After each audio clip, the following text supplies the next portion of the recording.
y'all? This is Poeta. I am an inPath artist. I identify as mestizo. I come from Guatemala, land of the feathered serpent bird, commonly known as Guatemala. And I'm honored to be here with you today to share with you a simple process for those of you that have never written a poem, don't know how to start. Just follow the step-by-step guideline and you'll be able to create your own words, because our voices matter. All right, fam. So let's get right into it.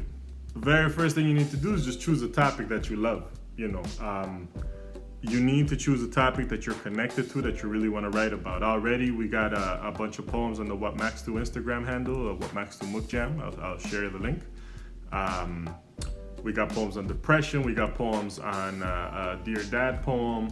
We got poems on ceremony. We got poems on being indigenous and on the struggles of being 16 for a young woman. So many beautiful poems. So you choose a topic that you love and your heart will guide your writing. In this case, I reached out to a student. This is the conversation, and I wanted her to write about hockey because I knew that she loved hockey. She wasn't sure how to do it. You see the reaction right there. And basically my offer to walk the student through it and asking the student what topic they feel confident about, and the response here was hockey. This was a sticky note that I handed out to students on the first day I met them, and I said, look, if there's anything you need me to know about you, you want me to know about you, please write it on the sticky and send it back. I play hockey, hockey rules, all capital letters. There's clearly like a love for hockey right there. So it just seems natural to write a poem on hockey. So what we proceeded to do basically was get started with a brainstorm. Now, for those of you that are watching this video freaking out, like I don't know how to write a poem, we're not asking for a poem. We're just asking you to do step by step, do your brainstorm, do a simple letter, and then we build into the poem. One step at a time, family. We move on to the brainstorming process. What happens with the brainstorm?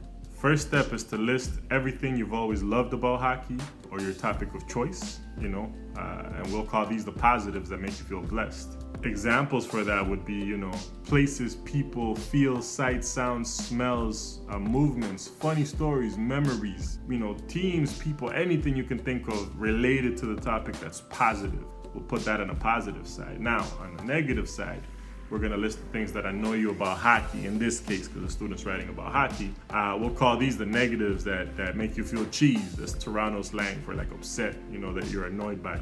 And a great way to think about it is, think of the moments you got super upset in relationship to the topic, that you lost a game real bad, things that made you sad, moments you felt like giving up, or times when you felt things were unfair. A lot of that feeling of injustice will really motivate people to create really quality, powerful art. Now, in this case, the brainstorm is Dear Hockey, and very simple process. You see the positive and the negative. That's what I want you to do. I want you to draw on your paper a positive side and a negative side, and we're gonna look at what the student put. Now, this is all the work that came directly from the student. I asked some questions, the student responded, and we put all this together. Now, I know that looks overwhelming and it looks like a lot of words, so what I did, and the key part to writing poetry, is you wanna summarize. You wanna be able to say what you want to say with as little words as possible. So just right off the top, I saw this and I started taking some words away. So this is more manageable. Now there's some spaces in the words and stuff. And let's see the positives: skating on the rink, stick handles, shooting on goalie. I really love conversations with the team, talking about tournaments. I love skating with them, playing games, drills. I like to mess with the team. Pittsburgh Penguins, the best. My fam likes Pittsburgh, a good team, the best line mates, work as a team. They try so hard to help their goalie. I got closer to people I love playing hockey with. Or I got closer to people I love playing hockey.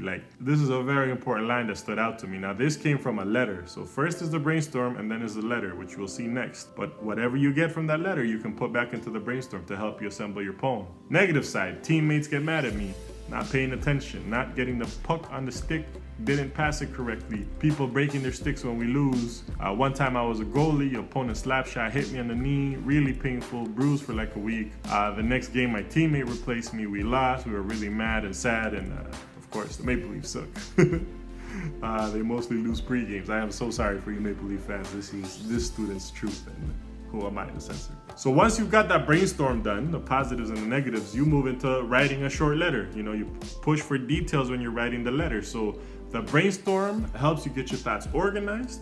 The letter lays the foundation for the poem. So here we have a letter that the student wrote. Dear Hockey, The days go by ever since I was young. The first time I ever played was when I was 4, and it has been 9 years. I was really happy when I met you. Me and my teammates may had our ups and downs, but in the end, we still have a good laugh. Some of us would be injured, but we get cured fast because we believed in ourselves. We might get mad at each other nowadays, but we know we are still friends. Me and my teammates make a great team just because of you.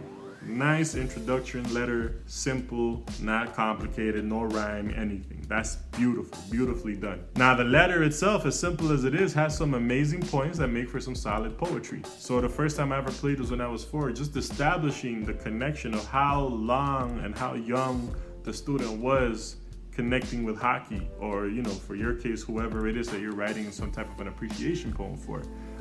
You're giving a timeline. And the part that really stood out to me here was, you know, some of us would be injured, but we get cured fast because we believed in ourselves. And why? Because you want to play hockey. Hockey's motivating you to heal your body. I find that really stunning. And so with that said, we got to push forward.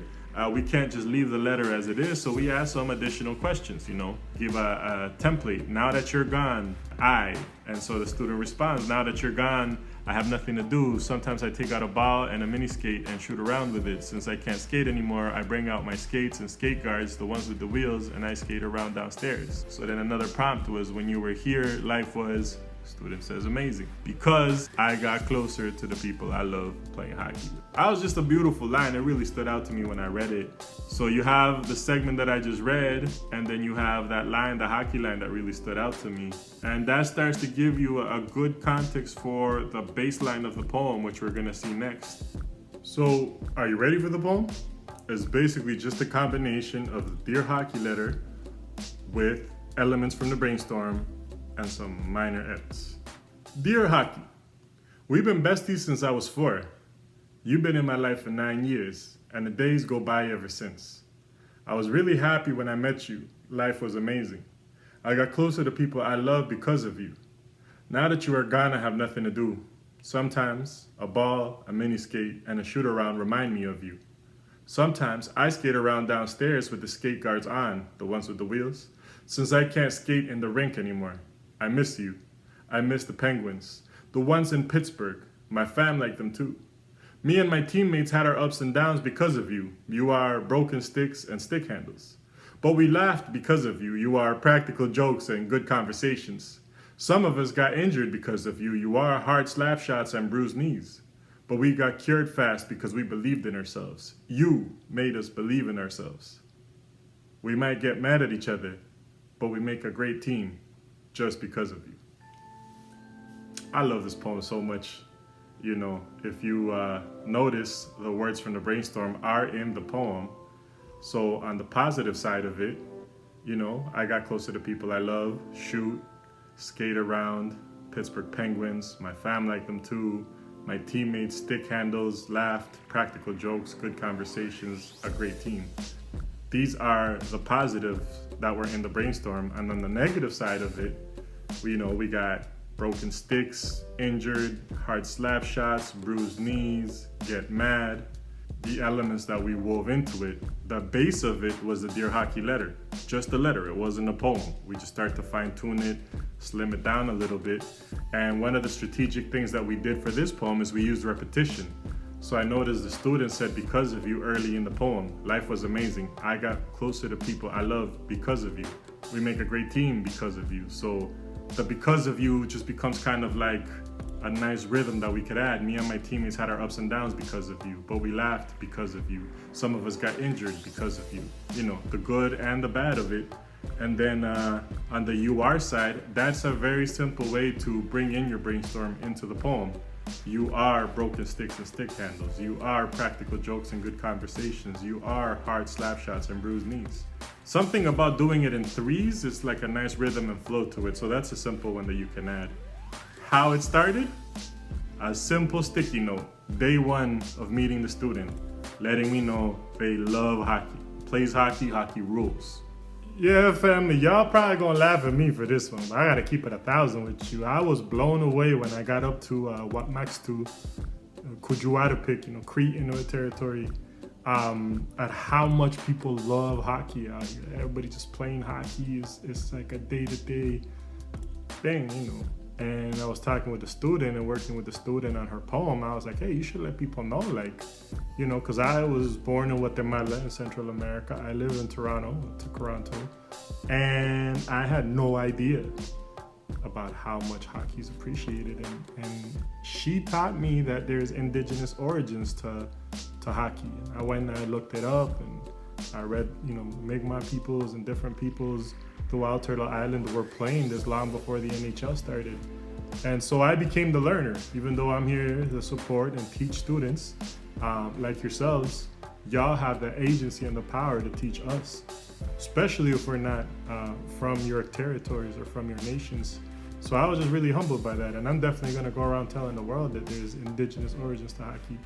Don't ever undervalue the knowledge that y'all have, especially to those of us that are not in your territories, because it's amazing to me. I love hockey now. I hope you enjoy it, fam. I can't wait to see what you create.